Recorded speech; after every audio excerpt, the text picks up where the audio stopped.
کیدای شي دا خبره په تا ښه مو نه لګېږي لیکن حقیقت دا دی دا کوم شیان چې ته لرې دا یو هم ستا نه دي بلکې دوی ته اجازه لري چې ځان سره ولري.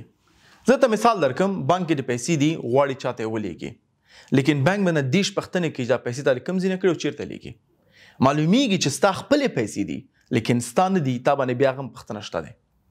حتی که کور د هغسې قواله لري موټر د هغسته دی موټر لایسنس هم لري هر څه لري لیکن چې ډرایو کوي وړوکی مشکل لاسي کاغذونه سره نه وي پولیس ځنه موټر اخیستی شي ستا موټر وي ستا پیسو به دې اخیستی وي لیکن تا نه اخلي وایي چې موږ یې وړو خبره ختمه. کور قواله به لري لیکن ټکس ځینې ورکړی یا د کوم جرم کړی وي کور هم نه خلک اخیستی شي چې دا کور دې لاړو خبره ختمه. حتی دغه ستا کوم وخت کوم اجازه چې لري چې بیرون وګرځي دا هم نه خلک وړوکی جرم وکړه بندي کېږي خبره ختمه. مور و پلار قدر ته فکر وکړه ښځه اولاد دا یو هم زمونږ نه دي یعنی موږ د دوی ملکیت نه لرو په دې دنیا کې موږ د هیڅ شي ملکیت نه لرو که هغه ځمکه ده موټر دی جایداد دی بانک کې پیسې دي اولاد د هیڅ ملکیت نه لرو بلکې اجازه لرو دوی ته چې هغه کوم شرعي استفاده هغه ترې وکړو. مور پلار دی الله د هر وخت کې اخیستی شي لیکن متوجه شه دلته دوه شیان دي چې هغه ستا دي او تا نه څوک اخیستی نه شي. اول نه ته په دوی باندې توجه ورکړې او دا ځان ته زیات کړي ځکه دا ستا دي. زه درته مثال درکم اول علمیت دی که یو سړی یو علم یو ارزش ځان کې پیدا کړي په دې سر کې هغه تا نه څوک اخیستی نه شي. ته چې په هر میدان کې یې هغه تا سره دی. مثال درکم یو سړی حافظ د قرآن دی که حافظ د قرآن یې که هغه بندیم دی حافظ د قرآن دی که هغه اجازه لري بیرون وګرځي حافظ د قرآن دی په هر حالت کې هغه علمیت د ده دی د نه څوک نشي اخیستی.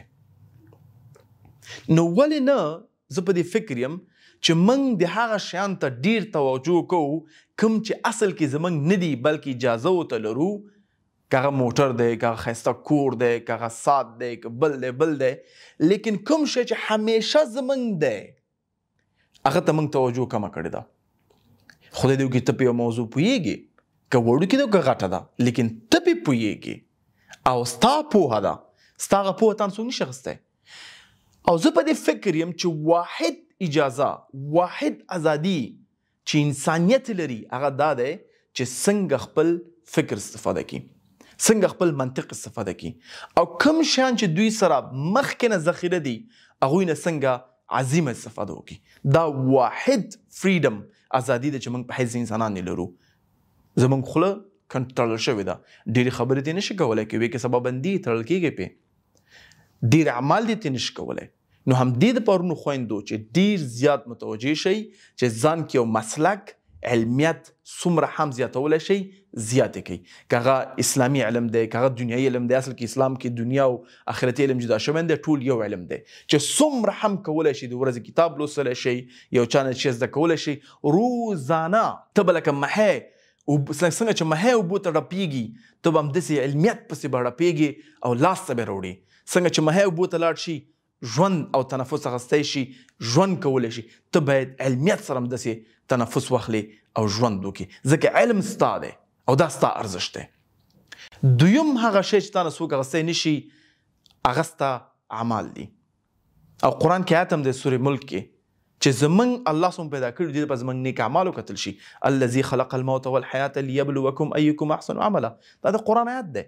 ستا اعمال ستا دي که نیک دي ستا دي او که بد دي ستا دي.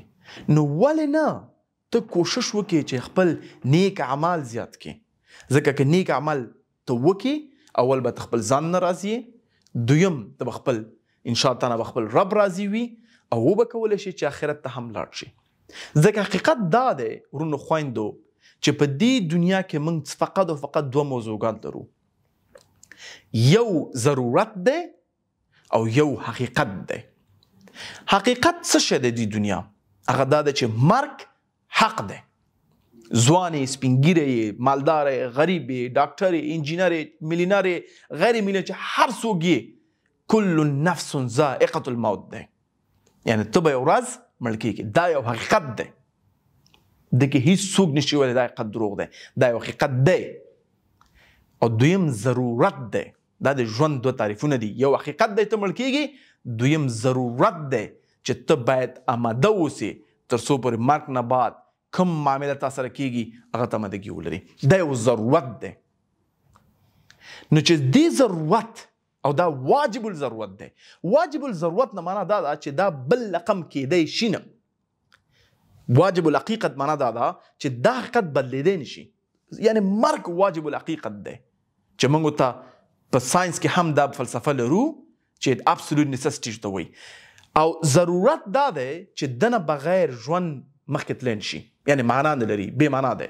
نو ورونو خویندو چې تاسو دې حقیقت ته بحث وکړئ چې موږ مړ کېږو، دویم دا ضرورت دی چې موږ خپل رب سره ملاقات کوو، موږ ورته څه آمادګي لرو. نو انشاءالله دوه شیان چې ما تاسو ته وویلې په دې دواړه باندې توجه وکوئ او د هغه مطابق بیا مخکې لاړ شئ، نو انشاءالله دواړه به کامیابه سئ. ځکه چې موږ باید خپل ارزښتونه وپېژنو چې څه شی په حیث یو انسان زموږ دي او څه شی زموږ نه دي. حتی زموږ دا وجود زموږ نه دی چې لږ هم زموږ روح بلره شي، څوک دا نه وي چې رحمت الله نوروز اخوا کوي. خلک وایي دا میت دا باډي اخوا کوي. یعنی یا څوک دا نه وایي ځکه هغه ته ختم یې، ته تللی یې او هغه دوه شیان تاسو روغه هم تا سره تللي دي، لیکن باډي دې پاتې ده. دا فقط یو وسیله ده چې رحمت الله نوروز مخکې وړي. کله چې زه وفات شم زما باډي څوک رحمت الله نوروز نه وایي دا باډي اخوا کوي، دا باډي بوی کوي، دا باډي کوي، باډي خاخه کوي. بس فقط د باډي او میت بحث کوي. زه نور چېرته دی هغه مړ دی، خبره ختمه، لیکن باډي دلته پرته ده. دا یو حقیقت دی ورونو، ته به تاسو جدي توجه ورکوئ. نه دنیا ښه ساعت، پیسې، بانک، موټر، یو صحیح دی هر څه ستا دي. ځکه اسلام کې یو فلسفه ده وایي ته هر څه اخیستلی شي لیکن شیان باید تا وانخلي. یعنې ته د هر شي ملکیت درلودلی شي لیکن شیان باید ستا ملکیت ونلري، تا باندې باید هغوی غلبه ونه لري.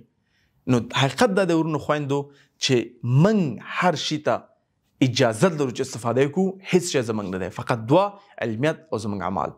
آخري خبره موږ یو حقیقت لرو چې مرګ دی او یو ضرورت لرو چې خپل رب خپل ځان ته راضي کړو. بارک الله فیکم.